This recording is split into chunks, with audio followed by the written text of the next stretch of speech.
Commissioners, everyone's present, Chairman. Okay.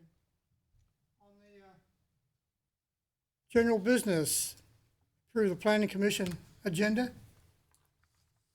Make a motion to approve. We have a motion. I second. We have a motion and a second. Any discussion? Roll call. Just a second. Pull that roll call. Fisher, Yes. Lane, Yes. McPherson, Yeah. Templin, Yes. Schultz, Yes. Manson, Yes. Garrett. Yes. Thank you. Motion carried. Item B, approve minutes of the planning commission meeting held on January the 28th, 2020. Need a motion? Make a motion, we accept the minutes as presented. Second. We have a motion and a second. Any discussions on it? Roll call. Templin, Yes. McPherson, Yes. Lane, Yes. Fisher, Yes. Garrett, Yes. Manson, Yes. Schultz. Yes. Thank you, Commissioners. The motion carried. Item C, disclosure of conflict of interest. Does anybody have any conflict of interest on anything here tonight? Nope. Okay. Disclosure of outside communications regarding commission business. Anybody? Okay. Call to the public. Members of the public who wish to address the planning commission regarding items not on the agenda may do so at this time. Any presentation is for the information purposes only, and no action will be taken. There's a 4-minute time limit. Mr. Chair, just a reminder, this isn't called a public, but just a reminder, we do video the meetings, and no one can hear you on the video unless your mic is turned on. So I've turned them all on right now. You can turn them off with the button, but if you're going to speak, just remember to have it on when you speak. So. Okay. Public hearing, consider a special use permit for bed and breakfast at 8753 Waverly Road. Brad? All right, thank you, Chairman.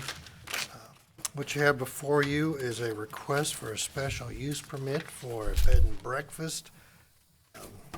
It's in the residential R1 district on 8753 Waverly Road. The request is made by Doug and Pamela Ebert, they're owners of the property. We do allow bed and breakfasts, as I said, via a special use permit. It's a very similar process that we do when we do a rezoning as far as the things that we do look at. The applicant has to submit a letter talking about their, not necessarily their business plan, but how they're going to use the property and why that they want to proceed along this path. They also need to provide a site plan showing parking locations and some of the things that might impact the residents of the area. With that, notification letters were sent out to the owners within the 200-foot buffer around the property. A sign has been placed in the yard and notifying everyone about the public hearing this evening. Since the notifications were distributed, I've had 2 calls, actually 1 email, 1 phone call, and both were supportive of this use by the neighbors. As I said, this property is zoned R1, residential low density. The intent of the district is to provide for low density residential development, including those uses which reinforce residential neighborhoods. I've also put in a little statement about, in Article 10 about the special use permit. I'm going to go through this fairly briefly. In all these categories, staff was positive of the SUP request. Like I said, I've driven past the site and looked at it. The parking is all paved. It's very well laid out. It's not going to be intrusive in any way, at least in my opinion, any way, shape, or form. They can have up to potentially 7 guests with potentially 3 vehicles there. Actually, they could probably put more vehicles in there. There's quite a bit of paving for the driveway and the entrance. They will have a small sign helping identify the location of the bed and breakfast. But as far as the things that we do look at, as far as impacts of utility service, don't see any, that there'd be impacts to any utilities. as far as the compatibility with the existing or anticipated uses within this neighborhood. It's in our comprehensive plan to stay R1. This is such a minor and small request as far as use. It's very similar to residential, even though it is a commercial endeavor. There will be some benefits to the city of DeSoto's paying a transient guest tax. There could be some benefits as well of how the county may want to look at this property as far as parceling it out, saying there is some commercial use. So there might be some impacts there as far as taxation and benefits to not only the city of DeSoto, but the school district and the fire district as well. In looking at this, don't see any detrimental effect on any of the nearby properties. In fact, as I mentioned, several of the neighbors said they had no problems with it and were encouraging of the planning commission to forward this on to the city council with a vote of approval. After reviewing this and talking with Mike about it, it's our opinion that staff is in favor of this application. And at this time, I won't stand for any questions. The applicant is here tonight if you would like to speak with them as well. Anybody have any questions for Brad? The only question I had was the clarification of the transient guest tax. It said on their letter that there was, they needed clarification on that, so you got that all resolved with them? Well, I have not. Could you speak to that? Because you had mentioned that the transient guest tax will be paid to the city of DeSoto. And I guess we haven't really worked through any of that as far as the specifics of the. Yeah, that's from something I found online that talked about that Johnson County didn't have it, but DeSoto did, but we don't, we haven't found anything out yet or heard anything back. I guess I'm not sure how that guest tax is collected from the Super 8 or any. Yeah, so typically when they register as a business to pay tax on goods and services, that he'll pay that money to the state. It then gets redistributed to us in the Okay. form of transient gas tax. Okay. Well, we're not registered as a business, so. So you won't be paying sales tax on, No, we would not.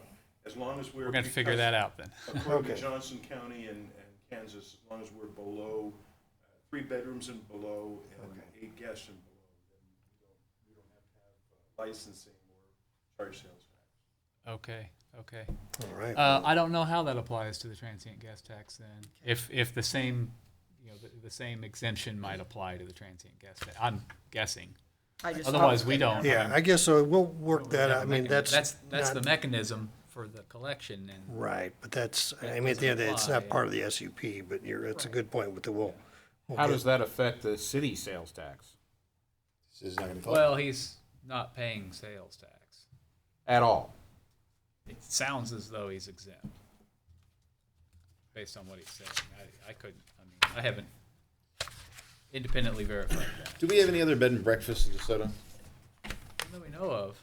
In the special use process we're going through, does it have anything that calls out about bed and breakfasts? Specific to specific requirements? Yeah. No, it really does. The only thing is, I mean, it is part of the special use permit in our category of all our It's a zoning. permitted use. It's a permitted use with a special use. We don't permit. have anything that's special criteria that we consider. No, we do not. There's nothing in that special use permit article? Because there are several particular uses that do have. Well, if we don't, it's probably something we ought to think about, because to the extent that there would be a proliferation of these kinds of uses, not that I can see that it would be a huge impact on the city, but if we do have more of these, I think we probably ought to be able to have discussions like, if you're going to use it for a commercial purpose, should you be paying sales tax? Or should you, do something, maybe in lieu thereof, in order to get the special use permit? Sounds like we have nothing like that now. But I don't know what other cities do. I mean, you hear about proliferation of Airbnb all over the place and how that's impacting hotels and other alternatives. So, I mean, it's probably worth talking about as a community. Well, I was just wondering, because it says in his letter that he needs clarification, and it says that they must collect a 6% transient guest tax on behalf of the city.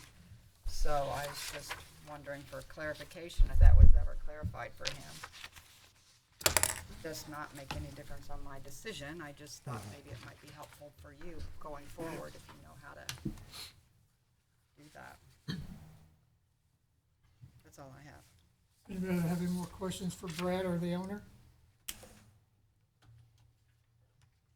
This time I'd like to open up a public hearing on this. Does anybody like to speak for it or against it? Have any questions? Come to the podium and state your name and address. Good evening. My name is Larry and Pam Ammerman. We live directly across the street from the proposed bed and breakfast at 8790 Waverly Road, and we are supportive of them going ahead and approving this for a bed and breakfast. We've lived there for about 2.5 years. We found the Eberts to be very considerate and caring about their neighbors and that kind of thing, and I'm sure they would carry that into this business endeavor were it to be approved. No more guests than they're proposing to have, and just knowing the feel of a bed and breakfast, having stayed in those, usually when you kind of get to a bed and breakfast, you kind of there for the evening and just enjoying the ambiance and stuff. And also, I don't really expect to see any, increased traffic because of it. And I would just recommend that you do approve the request for the bed and breakfast. Thank you. All right, thank you. Thank you. Anybody else would like to say anything on this? This time we'll close the public hearing. Comments? I would move recommendation of approval. I'd second that. We have a motion and a second. Any further discussion? Roll call. Schultz, Yes.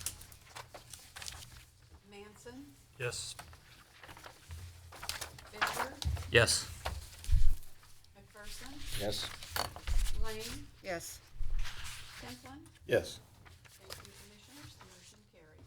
And this will go before the city council at the, Yes, it does go forward to the city Okay. council. Yes.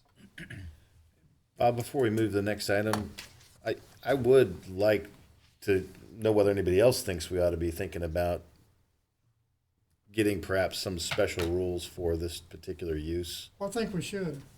I mean, it may be a good topic of discussion at some point in the future, Brad. Yeah, the Airbnb thing is something I've been watching pretty closely. Larger cities are really dealing with it, and it's a tough situation. I mean, the Airbnb, this regular brick and mortar B&B type thing is pretty easy compared to the Airbnb stuff. Yeah. So we won't be the first ones to try and tackle that. Well, it might be interesting to see what other communities are doing, Yeah. and at least give some thought to it. Maybe there's something we ought to be doing. Yeah, because we know there are Airbnbs in DeSoto. I mean, you can go on the site and look up, and there's Right. several that pop up here in DeSoto. We know they exist. Thank you. Anything else? Okay. Item B, consider text amendment for allowing fowl on less than 1 acre. Brad?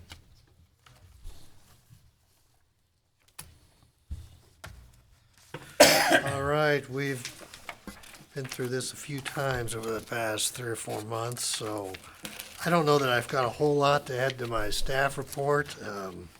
Certainly open for any questions or comments you may have.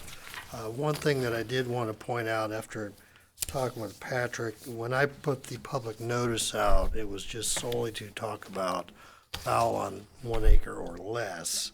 And so when you had mentioned that the 25-foot setback on the 1 acre or greater was not the same, and the reason I reduced it for the less than 1 acre, because I figured people got smaller lots, and if we have a greater or have the same setback, somebody with a small lot might be pinched to a little postage stamp of a size. So I reduced the setback for fowl on less than 1 acre, and then thinking that if somebody's got more than that, then it's, that was what was at the standard at the time. So that's what I was thinking, but the public hearing notice that we published in the paper was only for the planning commission to address on fowl on less than 1 acre. So that's why I was told that should remain the same at 25 feet. I don't know if the council has the ability to waive that. And we could certainly ask them to, but I don't know if the planning commission can make that recommendation at this time, at least according to the advice I got from Patrick. The other thing was I did change the form, and just reduced it to one responsible party as indicated at our last staff meeting. And so you have the language before you, and I'll certainly stand for any questions you may have. Anybody have any questions for Brad? We've been through this several times, you said. I understand the point about not advertising it for fowl of more than 1 acre. That said, the language in paragraph 1 is confusing and it should be corrected. So if we need to do it another day, Yeah. fine. But as Lana appropriately determined that that's 25 feet from the rear yard, it's not really what we meant. We meant 25 feet from the rear yard and side yard, side and rear of the property. Well, So- well, we can, I guess. And it actually, I mean, it comes into play because it's literally my neighbor who Okay, has put his chicken coop on the property line in the rear yard.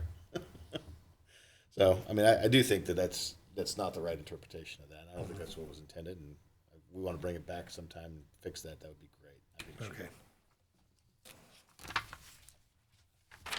Any other questions for Brad?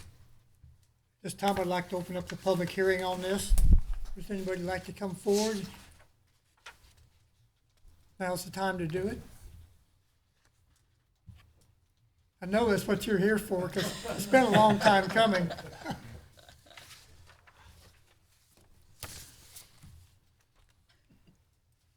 My name's Alicia Champlin. Live at 34570 West 85th Terrace, and we are pro backyard chickens. Think it would be nice to be able to have a small coop within a less than 1 acre lot. Think it can be done well and not upset or disturb our neighbors, and it can add to, personal life and enjoyment. So, vote for chickens. Anybody else? At this time, we'll close the public hearing. Wait a second. What? This lady's Oh, gonna go. okay.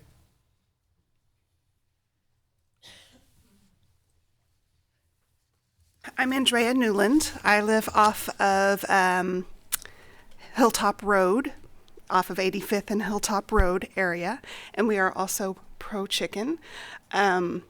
Being a mom to scouts, would think it would be an awesome opportunity to be able to have the boys be able to keep and maintain a couple of chickens, without, and learning to take care of the coops and the responsibility that comes with it. So, pro-chicken. All right. Anyone else? This time, we'll close the public hearing. Any further discussion on this? I think we've about discussed it to the ground. Entertain a motion? I make a motion to recommend approval to city council. We have a motion I second. and a second. Any more discussion? Roll call? Templin, Yes. Person, Yeah. Lane, Yes. Schultz, Yes. Manson, Yes. Fisher, Yes. Garrett. Yes. Thank you, commissioners. The motion carried. Okay, item number 7 under new business, discuss the text amendment to allow auto sales in the C1 zoning district. Brad? All right, well, thank you, Bob. We've had a request from Dean Weller. He's has the old Ford dealership in downtown DeSoto, and he's now at a point in his life where he's done restoring cars and he's ready to sell cars. And this his hobby over the past 40 or 50 years has taken him to some really elaborate restorations and some pretty fantastic history that he's maintained in that building. He is now ready to sell, and he's found a seller or a buyer that would like to sort of continue on with auto sales, but state of Kansas requires if you have a dealer's license, you need to have a letter from the governing body that says your zoning, your dealership is in compliance with the zoning district that you're in. And in the C1 district, we do not allow auto sales as a dealership. Now, Dean operates as a hobby, so he's exempt from any kind of restriction that we may have on that regard, but potential buyer wants to have a dealer's license. And so we've kind of talked to them about some ways that we could do something like this, but it would require a text amendment, and it would allow auto sales in the downtown district. Now, one thing that Mike and I had talked about, as far as some of the things that we would at least potentially require, would be no vehicles, parts, anything stored outdoors. They would have to be all inside. They'd have to have a retail storefront business. We want to have an active business there. We don't want to just turn into a storage place. That's been, and while Dean has been basically doing that, has been active in the community. He's got, he does some auto shows and things like that. This person would like to sort of expand upon that and, like I said, sell antique cars in that location. They've talked about, having larger auto shows, maybe even blocking off the street and having some larger events. And then some things we also talked about: no repair work outside the building, standard showroom with standard business hours, and limits on advertising, no wavy arm blow up dolls and things like that for some reason dealerships think they need to have to sell cars, but they seem to be fairly standard. So we don't want anything sort of intrusive like that in the downtown district. I'm definitely trying to breathe some new life in the downtown. We kind of like the idea of having a retail dealership there. They've also talked about, selling some antique signs and memorabilia in addition to vehicles. We also talked about maybe limiting the number of sales they could have a year, maybe one a month. He doesn't sound like he wants to just blow and go and grind through cars. It's more of it's going to be sort of a hobby business, but he doesn't want to make it into a business endeavor. And so that's where we're at kind of with the process. We've told him that we would also like to have it considered to be a special use permit process. So the first step in our plan would be to amend city code to allow for a special use permit process, where then we would come in to the planning commission and come up with those very specific parameters in which you could have automobile sales in the downtown district. And once that would approve the planning commission and city council, then they could come back and apply for a special use permit. And then we would apply that criteria to their business plan and what they would like to do and move forward in that regard. So this is probably going to be a 4 to 6 month process if you're amenable to that. But if you're not amenable to auto sales in the downtown district, it'll stop tonight. We'll tell Dean and his potential buyer that it didn't get any traction at the planning commission and we're not going to move forward with it. Mike, did you have anything to add? We spent a lot of time talking about all these things. Well, no, I think you covered it pretty well. Kind of important to keep in mind, obviously, with the text amendment, don't just think about this one guy and his use, but anybody else who could come and buy the building next door, down the street, or build a new building in the vacant lot, that sort of thing. So auto dealers are, I think, appropriately not allowed by a right in the C1 district. It's just not the type. It's a type of intensive activity that you typically wouldn't find in a downtown. Although you could probably think of some examples around the state where there are small ones. So we thought this special use permit was appropriate so that we could take a specific look at each one with specific characteristics as the location and the scale and the intended operations, and make individual decisions on each one if they occur. The last thing I like to do is generate text amendments to just account for one particular person who wants to do one particular thing in a particular place. So we really tried to exhaust all other remedies, and the fact of the matter is, this purchaser simply wouldn't be interested in the building if he can't get a dealer's license. And I do think his intentions are mostly hobbyist. He's looking for antique cars maybe that need a little restoration work, but not a lot. and then he sells those. He's also indicated a desire to have some events like car shows or club gatherings, type of events that he may need to come and get a temporary use permit for. Block off part of the street on a Saturday to have some sort of an event to the community. So our worry with the building, and we knew Dean was wanting to sell and kind of wanting to step back. Our worry was that we would have somebody come in and just treat it like a storage facility and board the thing up and just keep his hobbies there, and that's it. So I don't think we're in jeopardy with this particular purchaser of doing that. So the community things that he's describing are encouraging to us. And best of both worlds is there would be some sort of a daily operation retail sort of element to what he's doing, but it doesn't sound like that's top of his priority. I think for the most part, it really kind of sounds like he wants to do a version of what Dean has done. Have those cars in there and sell them on occasion. And I think the dealer's license, the reason he wants it is there's some limit to the number of vehicles you can sell a year in Kansas. 5 or 6 or 8 maybe, and he'll exceed that threshold. But mostly it's the sales tax issue. With the dealer's license, you don't have to pay sales tax on a vehicle before you sell it to somebody else. So there's advantages to that. So and I think again Brad kind of described at least staff's intent. And here's some pictures. I think is this of the purchasers existing? That's what they just kind of sent us as what they were thinking it would look like, because it would be a smaller location. He never indicated that was his facility or what he has now. I wouldn't support just allowing car dealers downtown. Nope. And I can't even come up with a list of criteria that would cover all the conditions under which we might just allow them. So the special use permit is kind of one way that we could exercise some control over the scale and the number and even duration. Use permits can have a duration too.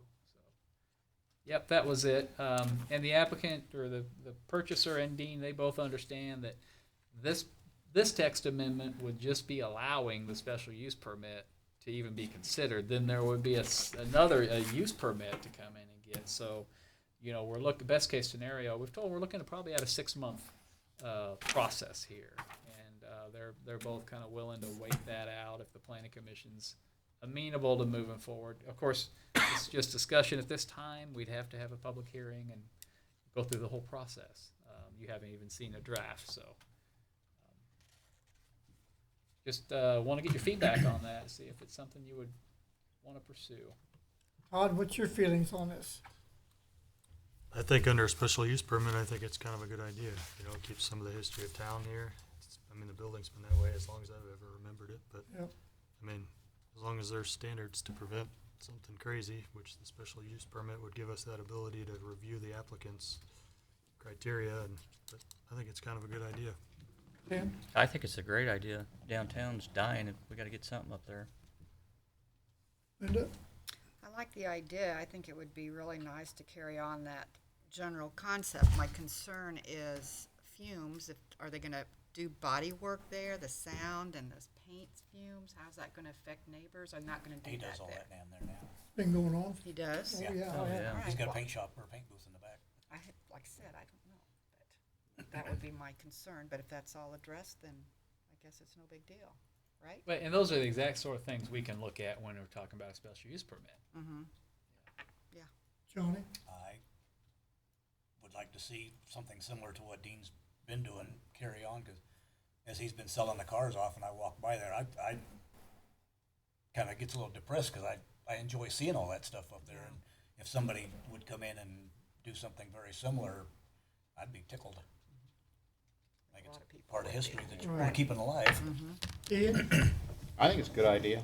It's been a car-related location for a very long time in some fashion or another. I know there's been some other things in there, but most of it, from what I've heard, has been car-related. It was a functioning garage when I was, Yeah, they did yeah. car repairs in there. So, no, I think it's a good idea. As long as we get, you know, try to cover ourselves with, you know, regulations on the SUP, I think we'll be fine. Roger? Technically, would this be a text amendment to the C1 designation? Do we not have a special designation for the downtown zoning? Because we've got setbacks and all kinds of things historically that are different. Do we not have a downtown overlay or a historic district overlay? No, there's no particular overlay. Those sort of zero line setbacks and those sort of sidewalk sale, those sort of things are just defined under the C1. It's just the C1 zoning district. There's no overlay. I mean, my concern would be to allow for the special use permit in other C1 areas. I understand the point of downtown and being historic in nature and everything else.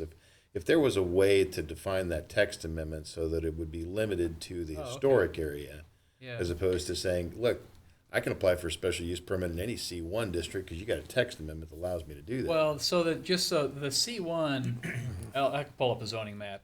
Basically, is just limited to those 2 blocks of downtown. Yeah, that's That's the only place C1 the we C, have in the yeah, city. it's the only place What it do we call our occurs. other commercial zoning C2. districts? C- Okay, so everything else is C2? Yeah. So the only place that C1 exists is where this is? Right. Okay, well, then that's fine. That's why I just didn't, I guess that's what I was saying. I thought it was a separate zoning classification for downtown, but C1 is what that is. It is downtown. Okay. Well, yeah, I don't see anything wrong with it being consistent with the historical uses. I think that's fine. I just wouldn't want to open up any other commercial district in town to basically have a proliferation of Toyota dealers. Well, I'm in agreement with the rest of them, and so I think we need to proceed with this and bring it back to us.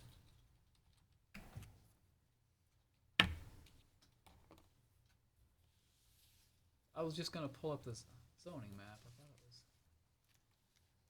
it was. I guess I will add, part of the reason that Dean was wanting this, was he kind of touched on it, was he wanted to see that use continue in that building. And he's indicated, he's had other people that have wanted to buy it, but they had no interest in continuing the auto dealership or even the connection to auto sales and restoration. So that's kind of why he's focused Anybody on know what this. condition that building's in? I It's in haven't- bad shape. Is it? There's no plumbing in it. Who He needs didn't that? have running water, no plumbing. Yeah, how would you know that? I wouldn't look at it. I wouldn't look at the building. I wasn't thinking about that so much, but yeah, that's Yeah. fine. But I was thinking Dean- structurally. I mean, Oh, I know Dean's been there for a long time and had the place packed full of cars and stuff. Structural, it's still in pretty good shape. It's Okay. got 10-foot tall ceilings down in the basement and concrete pillars and just no plumbing.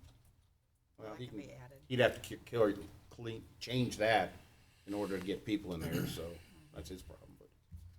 Okay. I didn't realize the Stone Church Yeah. is C1 too. I don't know how that got zoned C1 on Peoria and 84th. And then there's this one RH lot. Now that's the Yeah, that's that, well, it's just up the street from Cause Coffee. We never rezoned it. We okay, talked it's about RH for some reason. having it rezoned, but it's, Yeah, it's Bagel Place. Yeah. Is that the building that they're working on the pillars right now? And yes, out front. Gutted it. Yeah. I talked to those guys at the Chamber of Commerce. They put a ton of money into that place. It would have been cheaper to tear it down and start over. Well, if that's okay to proceed with the planning commission, then we'll draft a text amendment that includes, the ability for a special use permit and then special use permit parameters. We'll bring it back in March and then look at it, and then, the plan would be to call for a public hearing then at the April meeting. If we're at that point where we can do that, so. You'll see that next month. Okay. Does anybody, have any comments they want to make? Anything they need to bring up? About the text amendment thing, or just anything? in Anything. general? Somewhat in relation to this, it's more about the success of downtown right now. We've got the Cause Coffee doing extremely well. Milborn's gonna be expanding his building, got the church coming in. The one concern I have with the downtown area right now is we've got the signs up for no left turn to park. that nobody seems to see. We got people doing U-turns right in the middle of the block, backing up from one direction to go the other. I don't know how many times up at the post office I've just about backed up and hit somebody coming across. Luckily, my car has sensors in the back. I had one guy do that, got out and started hollering at me for almost hitting his car. And I was like, well, you know, you've got these signs up here. And he goes, well, nobody pays attention. I said, it doesn't mean it's not a, oh. That's the law. It's pretty bad. It's, I mean, we haven't had any, well, I had talked to one gentleman who did hit somebody and they chewed him up one side and down the other for hitting the car. And he's like, can you not read the sign right in front of your car? It says no left turn to park. And there's the double yellow line, which you're not supposed to cross. Yep. So either we need to do something with the signage, get more enforcement or some enforcement, because I don't think there is any. Yeah, I can talk with the sheriff's office with Officer Huff and 'Cause there's- just let him know. 'Cause we talked about it in the past, Officer Huff and I and the sheriff's department. So we'll let them know it's a growing issue. Yeah. Have a look at it. You know, the turning left to park has been an issue, but just in the last few months, I've seen people just decide to do U-turns right in front of the pizza place or the bank. Just anywhere? Just, yeah. Well, you can't do them at the intersection, so they do it in the middle of the street now, or in the middle of the block. Yeah. Okay. We were at KJ's and saw that I've seen a bunch come into town from the east and, just a couple of weeks ago. yeah, just Well- cut right across the line, pull right there in front of the pizza place. There's one of the business owners up there that I see do it daily. No, not you. I've done it. I've done it to go to the bank. Oh, Comes up.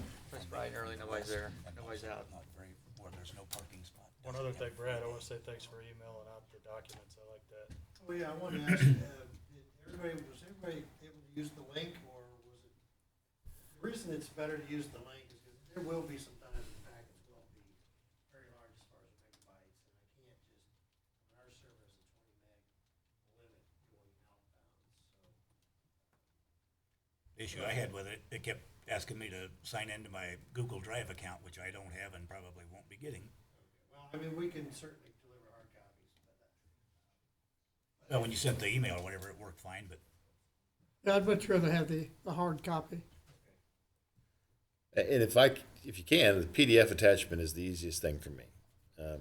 You know, the Google Drive probably worked fine once I got permission, but every time I get those, I have to ask for permission and then get another email to get permission and then go back to it again. Yeah, It's let's. just a whole lot easier if you just do I the can PDF. talk because those Google Drive thing, the permissions are weird on them. They are. But we use the Google Drive just on the city website for all the packet information. If we make the link on the city website first and then give them the city website link, then there won't be any. Whatever, it's fine as long as you don't have to do 4 emails to get permission. yeah, but I consolidate, put the packet up on the city website. Yeah. Main thing is whoever wants a hard copy, raise your hand. Okay. Okay, very good. We'll get you hard copies and the rest we'll try to attach or we'll get both correct links. That is helpful. Anybody else? Make a motion to adjourn. We have a motion Second. and a second. All in favor? aye. Motion adjourned.